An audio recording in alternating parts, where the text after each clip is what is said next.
درود و سلام کے بعد اللہ کریم کی بارگاہ میں دعا کرتے ہیں کہ جنہوں نے اس بزم کو سجایا اللہ کریم اس بزم کا سجانا اپنی بارگاہ عالی میں قبول و منظور فرمائے، ہمارا آنا اپنی بارگاہ عالی میں قبول و منظور فرمائے۔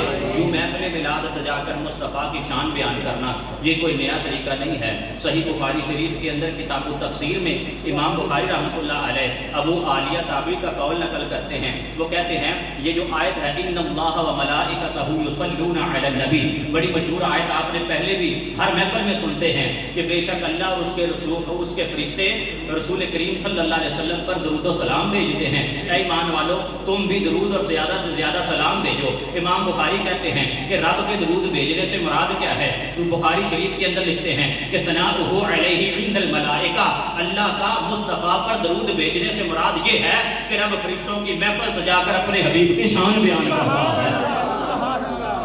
صحیح بخاری شریف، وہ لوگ جن کی بات بخاری سے نیچے ہوتی نہیں سبحان اللہ، تو بخاری کی مان لیں، اگر بخاری کی مان لیں تو بخار اتر جائے گا۔ سبحان اللہ، کہ یوں محفل سجا کر مصطفیٰ کریم صلی اللہ علیہ وسلم کی شان بیان کرنا یہ رب کا طریقہ ہے اور سننا یہ فرشتوں کا طریقہ ہے۔ صحابہ کا بھی طریقہ ہے، صحابہ بھی شانیں بیان کرتے رہے۔ یہ کوئی 14ویں صدی کا عمل نہیں ہے، یہ کوئی نیا عمل نہیں ہے، یہ کوئی بدعت نہیں ہے، بلکہ مصطفیٰ کی شان وہ شان ہے جو مصطفیٰ کی آمد سے پہلے انبیاء اپنی امتوں کو جمع کرتے اور جمع کر کے کہتے ہمارے بعد ایک شانوں والا آئے گا، جب وہ آئے گا ہمارا کلمہ چھوڑ کر ان کا کلمہ پڑھ دے گا۔ اللہ کریم نے قرآن پاک میں ارشاد فرمایا الذین یتبعون الرسول النبی الامی الذی یجدون، یہ اتنی جو آیت ہے اس پہ کل وہ جو زبیر بھائی کے عبد المتین بھائی کے گھر میں عبد المنان بھائی کے گھر میں محفل ہوئی، اس پہ گفتگو ہوئی، اب اس کے اگلے حصے پہ کرتے ہیں۔ سبحان اللہ، یجدونہ مکتوبا عندہم فی التوراۃ والانجیل، نبی کریم صلی اللہ علیہ وسلم کی شان تورات کے اندر بھی موجود ہے، انجیل کے اندر بھی موجود ہے۔ اور کس نے کہا؟ خدا نے۔ دوسری جگہ اللہ نے ارشاد فرمایا الذین آتیناہم الکتاب، وہ لوگ جن کو ہم نے کتاب دی، یعنی اہل کتاب یہودی اور عیسائی، جن کو ہم نے کتاب دی، یعرفونہ کما یعرفون ابناءہم، یہ مصطفیٰ کو ایسے پہچانتے ہیں جس طرح اپنی اولادوں کو پہچانتے ہیں۔ یہ نہیں کہ جہالت کی بنا پہ یہودی مصطفیٰ کا کلمہ نہیں پڑھتے، جہالت کی بنا پہ عیسائی مصطفیٰ کا کلمہ نہیں پڑھتے، جہالت نہیں بلکہ جان بوجھ کر مصطفیٰ کا کلمہ نہیں پڑھتے، آپ پر ایمان نہیں لاتے۔ ورنہ توریت کے اندر بھی مصطفیٰ کی شان کے چرچے ہیں، زبور کے اندر بھی مصطفیٰ کی شان کے چرچے ہیں، انجیل کے اندر بھی مصطفیٰ کی شان کے چرچے ہیں، جتنے بھی صحائف آئے سب کے اندر یہ بات موجود ہے کہ بعد میں آنے والا اتنی شانوں والا ہوگا، اشارہ کرے گا تو چاند دو ٹکڑے ہو جائے۔ یہ تفسیر روح البیان جلد نمبر 7 کے اندر امام روح البیان امام اسماعیل حقی رحمۃ اللہ تعالیٰ علیہ نے اس روایت کو نقل کیا، وقت تھوڑا ہے اس لیے جلدی صفحہ نمبر 221۔ وَقَانَ رَجُلٌ فِي بَنِي إِسْرَائِيلَ عَصَى اللَّهَ مِئَةَ سَنَةٍ، بنی اسرائیل میں ایک شخص تھا جس نے 100 سال تک رب کی نافرمانی کی۔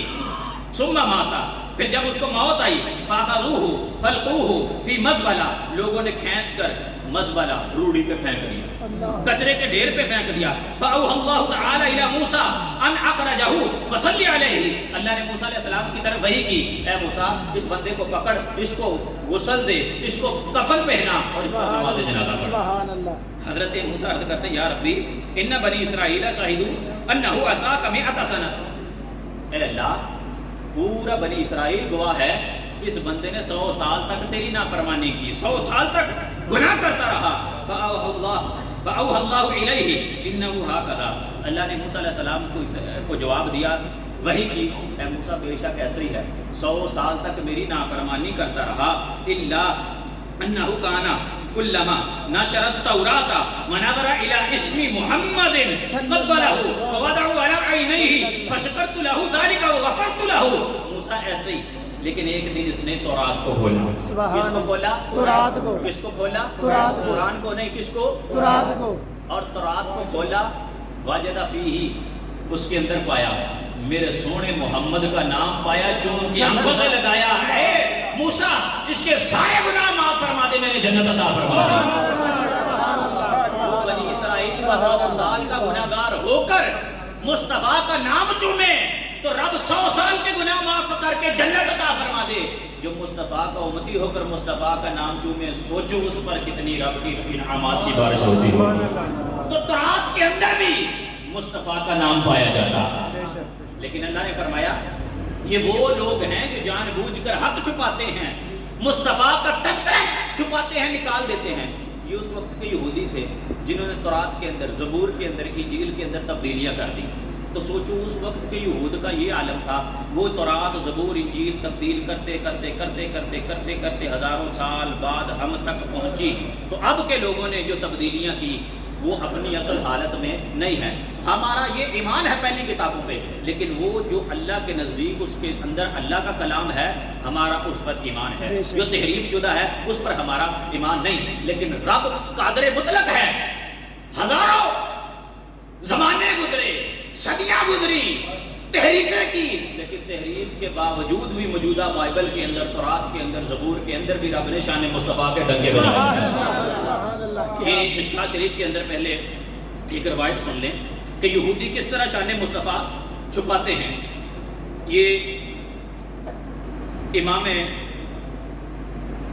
بڑی الصلاۃ والسلام علیکہ یا سیدی یا رسول اللہ وعلی آلہ وصحابہ یا سیدی. یہ قرآن شریف جلد نمبر, یہ مشکاہ شریف جلد نمبر 2 ہے.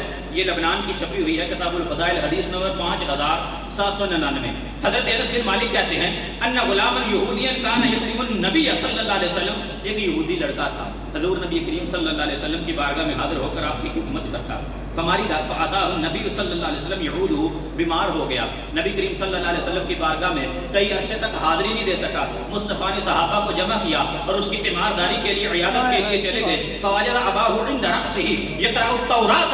اس کا باپ یہودی تھا, بچہ بیمار تھا. اب بچے کے سر پہ کھڑے ہو کر اس کا یہودی باپ تورات کی تلاوت کر رہا تھا. جس طرح ہمارے ہاں کوئی عالم نظام میں ہو تو سرانے کھڑے ہو کر قرآن پڑھتے ہیں, سورہ رحمان پڑھتے ہیں, سورہ یاسین پڑھتے ہیں, یوں وہ تورات پڑھ رہا تھا بچے کے سر پہ. عالم نظر تھا, جان نکلنے کا وقت تھا.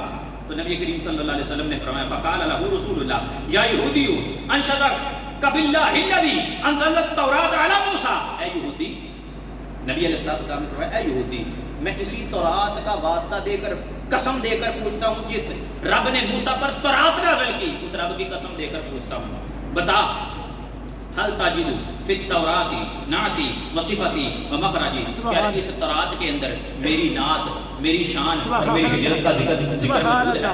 اب یہودی نے کیا کہا؟ قال لا. یہودی نے فوراً انکار کر دیا کہ بالکل آپ کا نہ تورات میں نام ہے, نہ نعت ہے, نہ صفت ہے, نہ ذکر ہے, اور نہ ہی آپ کی ہجرت کا ذکر ہے. جب اتنی بات کہی یہودی نے, قال الفتى بلا واللہ یا رسول اللہ انا نجد لک فی التوراۃ نعتک و صفتک و مخرجک. وہ بچہ یہودی جو عالم نظر میں تھا وہ بول اٹھا, یا رسول اللہ رب کی قسم, تورات کے اندر آپ کی شانیں ہیں, آپ کی صفت ہے, آپ کی نعت ہے, تورات کے اندر لکھا ہے آپ مکے سے مدینے کی طرف ہجرت کر کے جائیں گے. وہ بچہ کہنے لگا یا رسول اللہ و انی اشہد ان لا الہ الا اللہ و انک رسول اللہ. میں گواہی دیتا ہوں کہ رب کے علاوہ کوئی معبود نہیں, محمد حق اور سچ اللہ کے رسول ہے.